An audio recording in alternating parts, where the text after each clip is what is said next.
ஒரு காலத்தில் ஒரு மிகப்பெரிய பழமையான காட்டில் அரசன் மற்றும் குமரன் என்ற இரண்டு மரவெட்டிகள் வாழ்ந்தனர். அவர்கள் ஒரே மர நிறுவனத்தில் வேலை செய்தனர். இருவருக்கும் இடையே நட்பான ஆனால் தீவிரமான போட்டி இருந்தது. மிகவும் வலிமையுடனும் சோர்வடையாத சக்தியுடனும் விளங்கிய அரசன் தொடர்ந்து குமரனை விட அதிகமாக வெட்டி சாதனை படைத்தார். நாளுக்கு நாள் அரசன் மிகவும் பெரிய மரக்கட்டைகளை வெட்டி குவித்தார். குமரனும் வலிமையுடையவர்தான், மேலும் அவரும் கடினமாகவே உழைத்தார். ஆனால் அரசன் காலையில் ஓய்வுக்காக நேரம் ஒதுக்கும்போது கூட குமரன் தொடர்ந்து அதிக நேரம் வேலை செய்தார். ஒரு நாள் மாலை வழக்கம்போல் வெட்டிய மரங்களின் எண்ணிக்கையில் அரசனிடம் தோற்றதால் விரக்தியடைந்த குமரன் அரசரை அணுகி கோடாலியின் பிடியை ஊன்றியபடி பெருமூச்சு விட்டார். அரசன் என்று அவர் கூறினார், எனக்கு புரியவில்லை.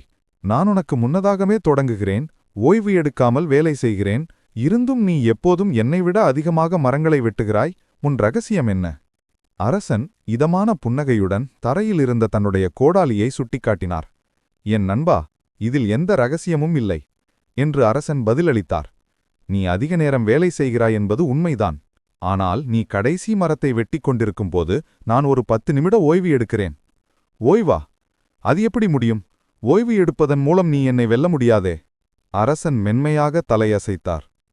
ஆஹா, நான் வெறுமனே ஓய்வு எடுப்பதில்லை. அந்த 10 நிமிடங்களில் நான் மூச்சு சீராகும்போது நான் ஒரு முக்கியமான வேலை செய்கிறேன். நான் என் கோடாலியை தீட்டுகிறேன். அவர் தொடர்ந்தார், நீ தொடர்ந்து வேலை செய்யும்போது உன் கோடாலி ஒவ்வொரு அடியிலும் மழுங்கிவிடுகிறது. அதனால் நீ அதிக பலத்துடன் வெட்ட வேண்டியிருக்கிறது. விரைவில் சோர்வடைகிறாய், மேலும் வெட்டும் திறனும் குறைகிறது. அதே பலனை அடைய நீ 10 மடங்கு அதிக ஆற்றலை செலவிடுகிறாய். நான் ஓய்வுக்குப் பிறகு திரும்பும்போது என் கோடாலி மிகவும் கூர்மையாக இருக்கும். என்னால் குறைந்த முயற்சியில் அதிக மரங்களை வெட்ட முடியும். மேலும் நான் மழுங்கிய கோடாலியுடன் போராடாததால் புத்துணர்ச்சியுடன் இருக்கிறேன். மிகவும் வெற்றிகரமானவர்கள் எப்போதும் கடினமான அல்லது அதிக நேரமாக உழைப்பதில்லை. அவர்கள் புத்திசாலித்தனமாக உழைப்பார்கள். உங்கள் வாழ்க்கையில் உள்ள கோடாலி என்பது உங்கள் திறமைகள், உங்கள் அறிவு மற்றும் உங்கள் நல்வாழ்வு ஆகும்.